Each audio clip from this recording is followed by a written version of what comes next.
నమస్తే చెప్పండి. సార్ వరంగల్ లో మన కేసీఆర్ గారు బీఆర్ఎస్ సిల్వర్ జూబ్లీ అయిన సందర్భంగా ఒక పెద్ద భారీ మీటింగ్ ఏర్పాటు చేస్తున్నారు. అవునన్నా, ఏం సార్ అది అంత అవసరం అంటారా? ముఖ్యంగా ఏంటంటానా, ఇప్పుడు బీఆర్ఎస్ పార్టీ పెట్టి 2001 నుంచి ఇప్పటి వరకు 25 years అయింది. ఈ 25 years రజతోత్సవ సభని గ్రాండ్ సక్సెస్ చేయాలని వాళ్ళు వరంగల్ లో పెద్ద కొన్ని వేల ఎకరాల స్థలంలో సమావేశం ఏర్పాటు చేస్తారు. పార్కింగ్ ప్లేస్ సపరేట్ గా, మళ్ళీ మీటింగ్ ఏర్పాటుకు సపరేట్ గా, సభాసభలో కనీసం ఒక 500 మంది 1000 మంది కూర్చున్న విధంగా, మళ్ళీ చాలా దీని ఒక ఏంటంటే మళ్ళీ ఇది 25 years సెలబ్రేషన్ కాబట్టి ఇది భారతదేశంలో ఒక రాజకీయ party BRS party 25 years celebration ఏ విధంగా ఉన్నదో అని చూపించుకోవడానికి, చూపెట్టడానికి వాళ్ళు ఏంటంటే ఒక మంచి ప్రయత్నం చేస్తూ దీనికి మేము అందరం కూడా సపోర్ట్ చేస్తాం. ఎందుకంటే కేసీఆర్ మామ చాలా కష్టపడ్డాడు. తను కష్టపడి మళ్ళీ తెలంగాణ తీసుకొచ్చిండు. తను ఒక 10 years ముఖ్యమంత్రిగా ఉన్నాడు. తను ముఖ్యమంత్రిగా ఉన్నప్పుడు చాలా కట్టడాలు జరిగినాయి. ఒక గొప్ప సచివాలయం నిర్మాణం చేసిండు, అంబేద్కర్ స్టాచ్యూ, అమరవీరుల చిహ్నం, ఇంకా కలెక్టర్ ఆఫీసులు. ముఖ్యంగా చెప్పాలంటే ఈ భారతదేశంలో డబుల్ బెడ్రూమ్లు నిర్మించిందంటే కేసీఆర్.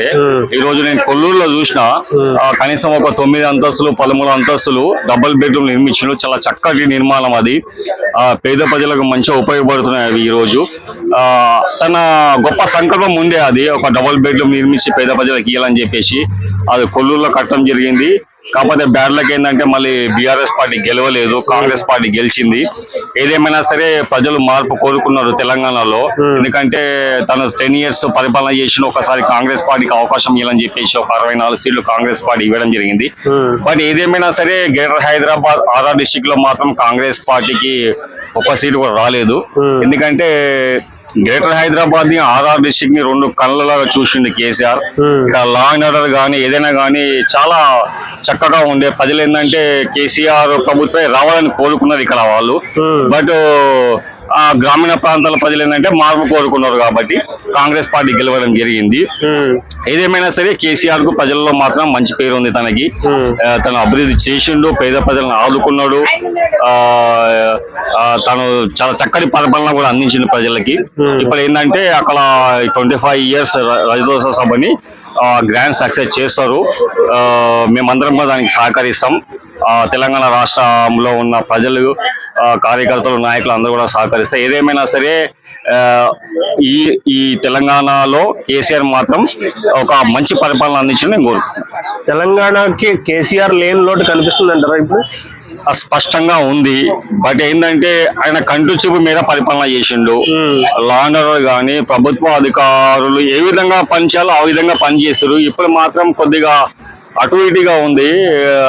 మిట్ట మధ్యాహ్నం స్ట్రీట్ లైట్ వెళితే కూడా పట్టించుకోవట్లేదు. ఇప్పుడు కొద్దిగా ప్రభుత్వ అధికారులు కూడా రేవంత్ అన్నకు సహకరిస్తలేరు. కొద్దిగా అయితే రేవంత్ అన్న రెక్కల కష్టం కాంగ్రెస్ పార్టీ. బట్ ఏదేమైనా సరే తనకి పూర్తి స్థాయిలో సహకరించాలని నేను కోరుతున్నా. ఇప్పుడైతే కొద్దిగా కొన్ని విషయాల్లో మాత్రం అంత చెప్పుకోదగ్గ విధంగా లేదు కాంగ్రెస్ పార్టీ. సో రేవంత్ రెడ్డి గారి విషయానికి వస్తే అతను ఎప్పటి నుంచో ఉన్న, అంటే స్టార్టింగ్ నుంచి యూత్ లీడర్ దగ్గర నుంచి చాలా స్టేజ్లో అదే అన్న, తను మాత్రం చాలా కష్టపడ్డాడు. ఎందుకు ఎక్కడ తేడా కొడుతుంది? కాంగ్రెస్ పార్టీ పూర్తిగా 0 ఉండే తెలంగాణలో. ఆ 0 ఉన్న పార్టీని 100 తీసుకొచ్చిండు. నేనైతే గతంలో కూడా చెప్పిన, కాంగ్రెస్ పార్టీలో 1, 2, 3, 4, 5 రేవంత్ రెడ్డి అన్ననే, ఆ తర్వాత వేరే వాళ్ళు ఎవరైనా సరే తన రెక్కల కష్టం కాంగ్రెస్ పార్టీ. ఏదేమైనా సరే ఇప్పుడైతే 1.5 year అవుతుందన్న కాంగ్రెస్ పార్టీ వచ్చి. ఇప్పుడు కాంగ్రెస్ పార్టీ పరిపాలన బాగుంది బాగలేదంటే రేపు జరిగే మన పంచాయతీ ఎన్నికలు, కార్పొరేషన్ ఎన్నికలు అన్న అవి సెమీఫైనల్ అనుకోవాలా. మళ్ళీ నెక్స్ట్ ఇయర్ లో మన జిహెచ్ఎంసీ గ్రేటర్ హైదరాబాద్ ఎలక్షన్స్ ఉన్నాయి, అవి సెమీఫైనల్ అనుకోవాలా. ఆ తర్వాత ఎట్లాగో మళ్ళీ మనకు ఎలక్షన్స్ వస్తాయి, సీఎం ఎలక్షన్స్. అప్పుడు వేరేగా ఉంటది. ఏదేమైనా సరే కూటమిగా ఉంటేనే ఫ్యూచర్ లో ఎవరికైనా సరే కొద్దిగా బెనిఫిట్ ఉంటది. ఒంటరిగా పోతే మాత్రం కష్టం ఉంటుంది. Okay bro, thank you.